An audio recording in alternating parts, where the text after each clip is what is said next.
Thank you very much for the invitation, PMI. Jan asked me, can you do something on PMI? From our profession, I wanted to talk a little bit about specialism. If I look at it's very early, so we had some speakers here before. Everybody's going to talk about the human factor. Who are they? What's their nature? What's their culture? What's their mindset, etc. So what I was thinking about is a story, and not a story to make up, but a story to tell a little bit nicer about our specialism. And I have a picture of a very old tea fort, which I shot myself, so it's right free to let it see here. In Italy about the tea fort, and I was reading this story about Henry Ford, about specialism. And that was the theme I wanted to discuss here, and a little bit about myself, because it's the human factor, so we want to see humans. And the story from Ford is that back then when people wanted something different, they didn't want a car, they wanted a faster horse. So he started a repair shop or a manufacturing shop where he started manufacturing the T-Ford, for example, one of the Fords, which is the most familiar, I think.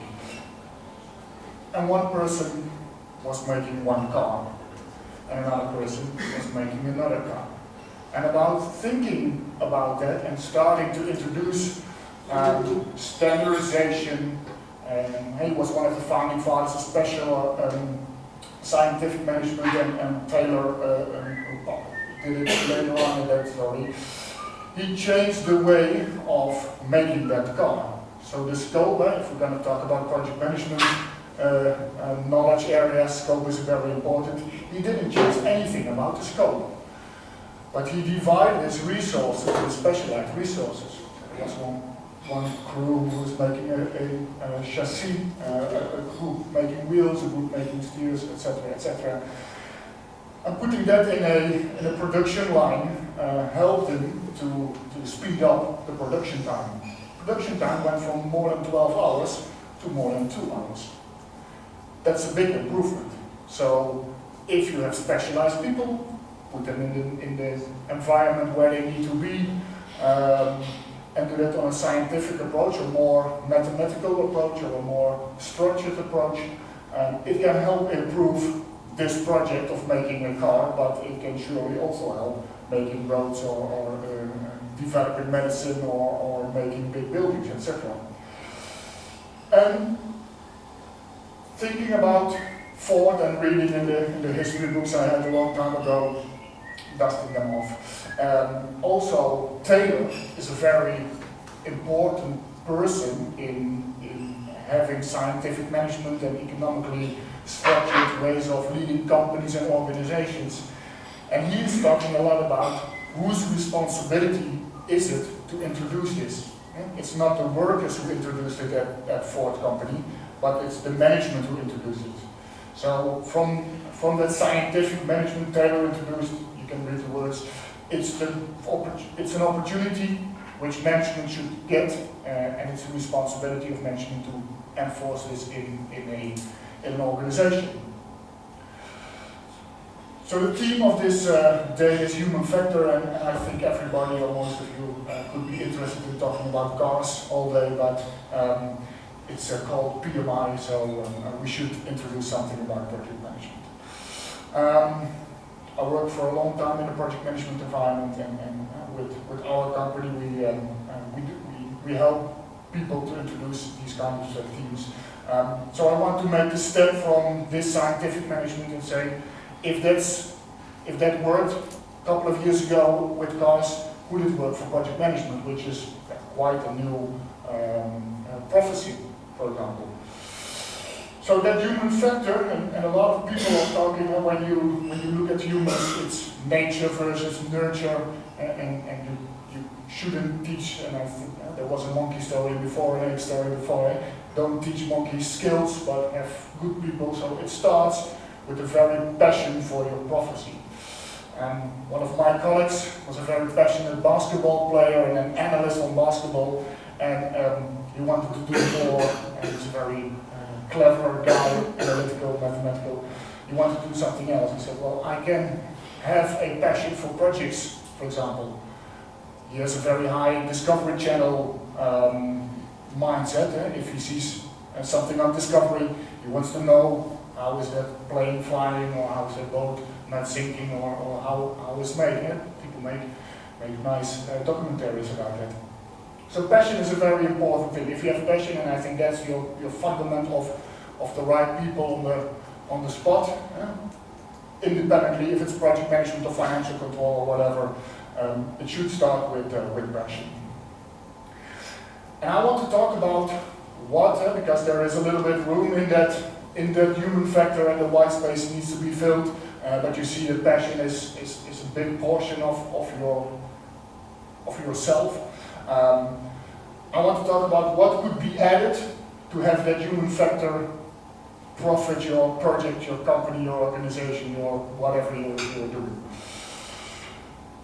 And it starts with a little, no introduction to project management, but if you look at project management, the passion and the Dutch word klikken, it's very important that we have a connection if we want to work together, or if somebody needs to work for somebody else, which is often the case in big organizations. There should be a good connection.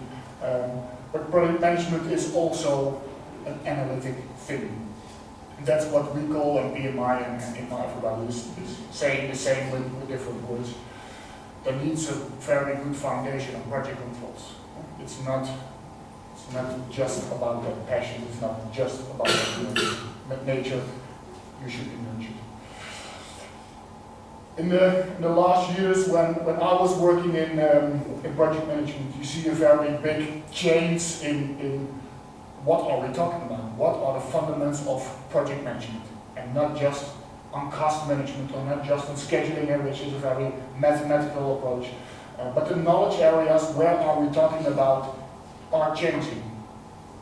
Years and years ago, nobody was talking about environment.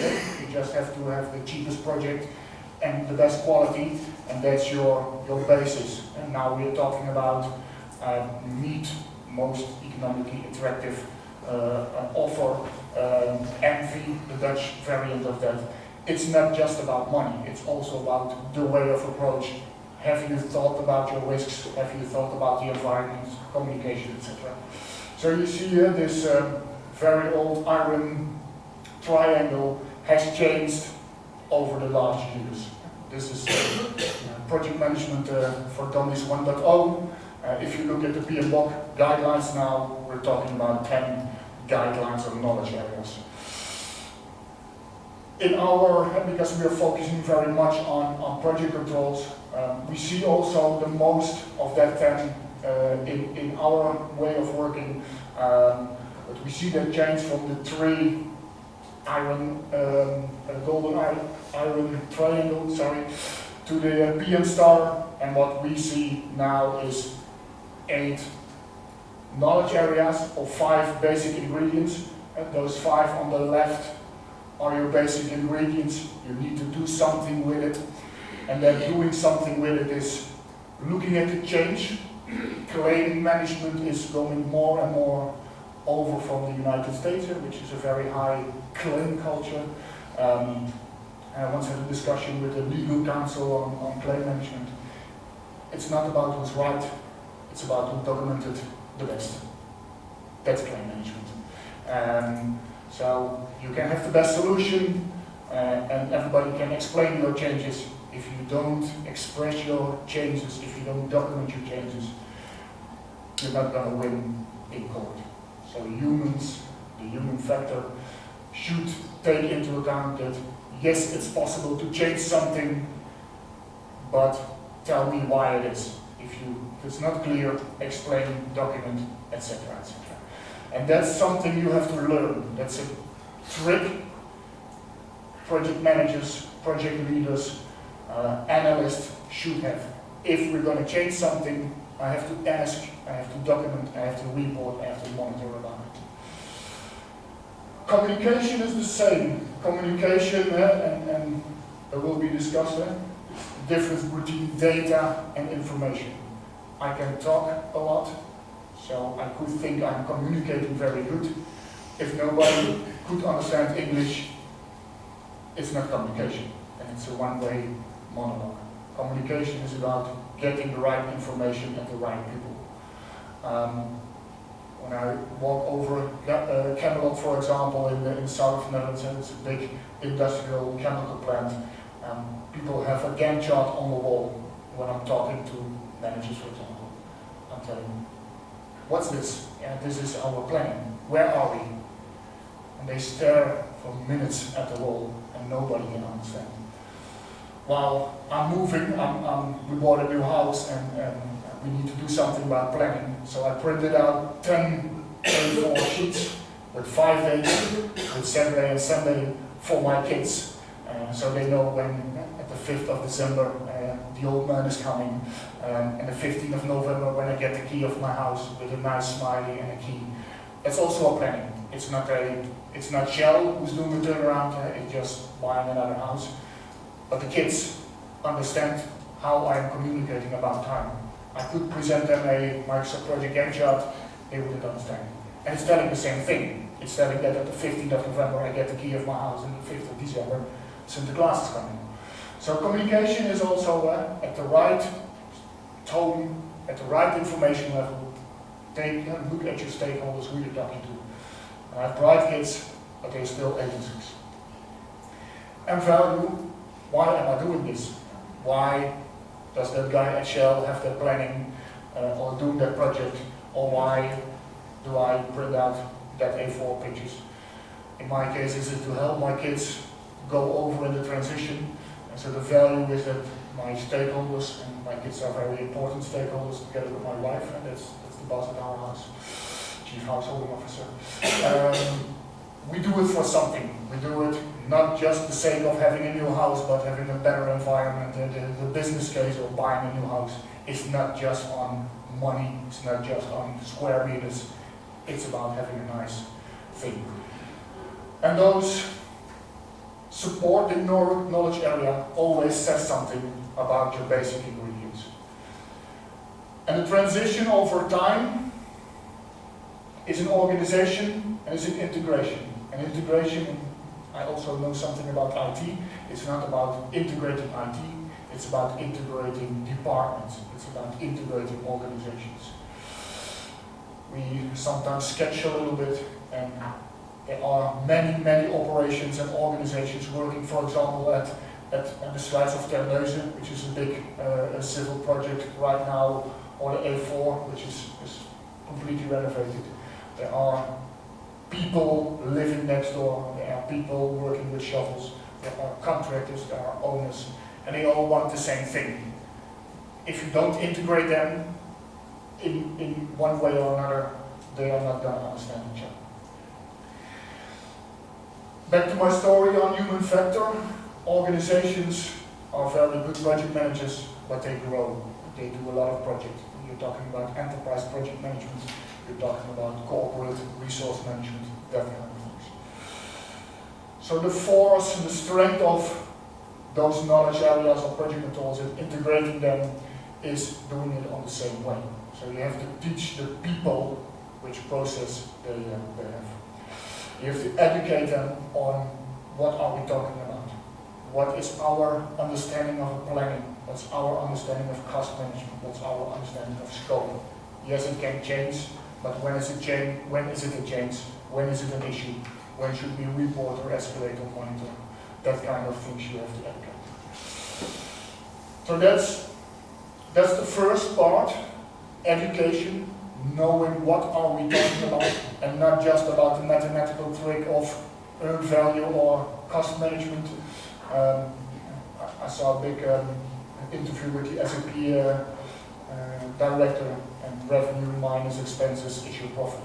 Yeah, that's the definition of what cost or profit is. But you have to live it. What are expenses? What are costs? What is revenue? Is it the money I get on my bank account, or is it the money which the bookkeeping department says in the books? Yeah? If you ask the sales and the bookkeeper, what's the revenue of this month? 100% sure they will have different numbers. And that's a little bit also the bridge to people. We are talking about the people, and the people are not individuals. They are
the same thing they did last week, because that's boring work, and they will find out a new scenario, they will find out a new risk, they will get new information, they will get in everything, and that's their chance. It's not getting the data in and taking the data, it's not an administrative role, it's a strategic role.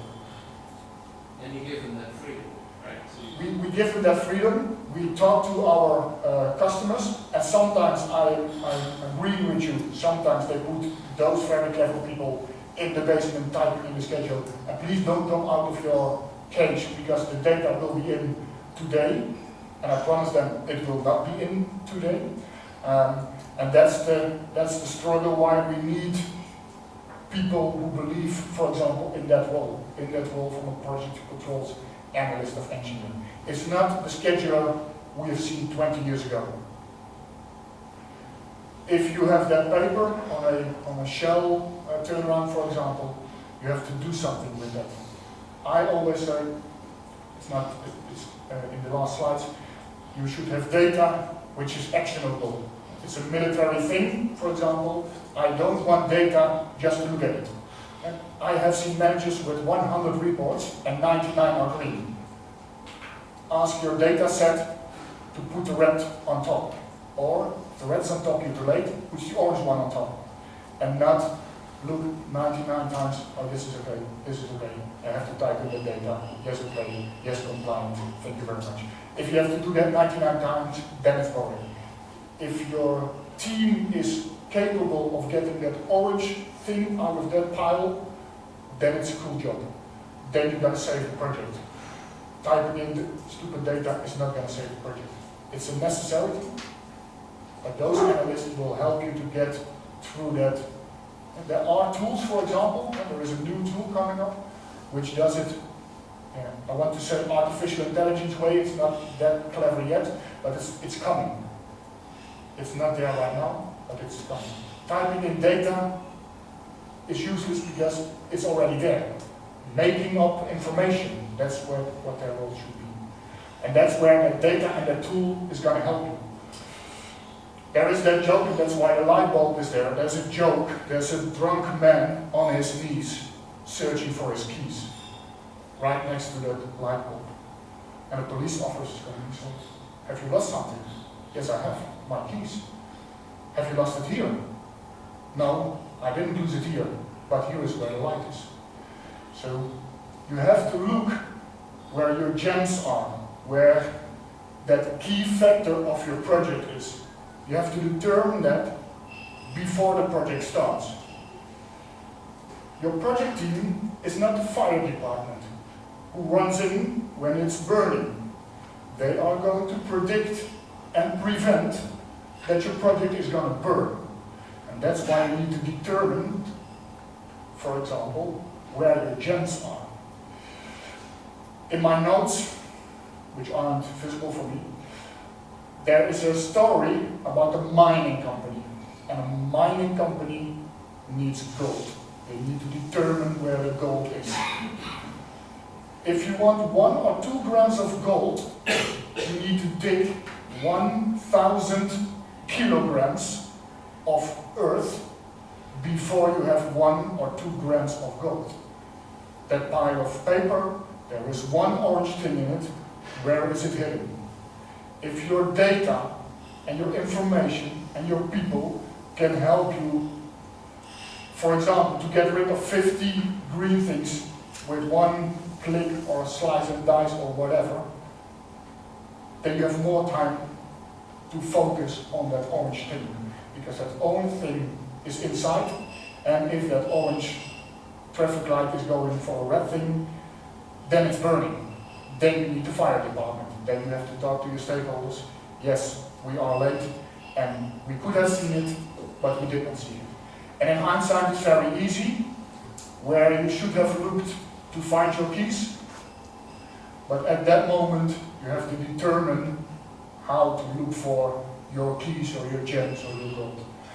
And that's where your data and your IT and your workflow and your process can help you with. So look for, first define where your gems are, and then look for the best of breed tooling, and not always it should be fit for purpose.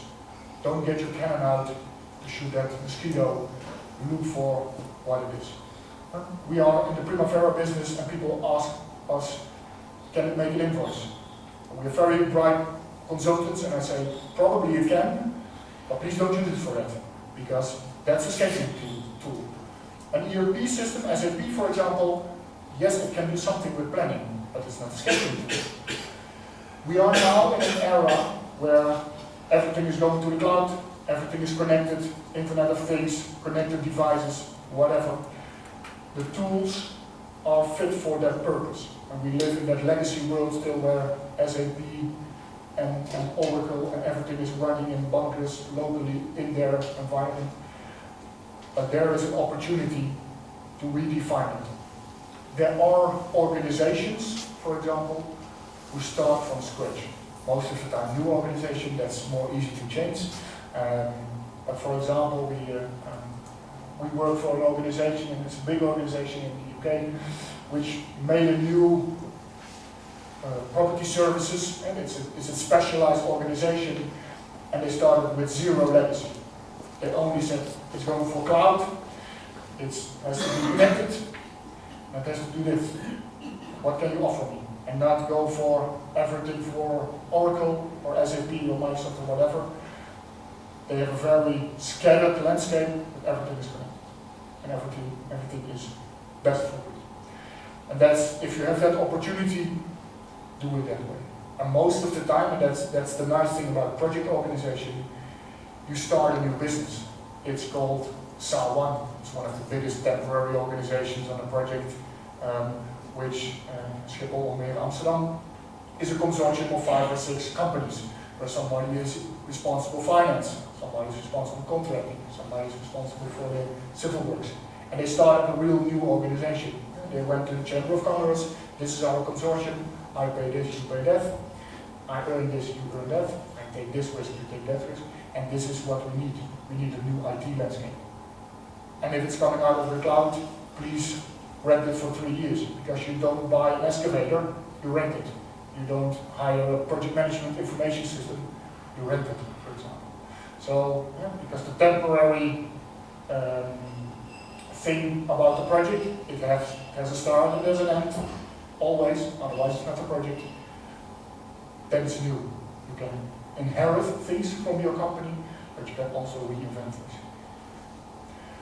That's where I think the closing ingredients come together. So best for breed, fit for purpose.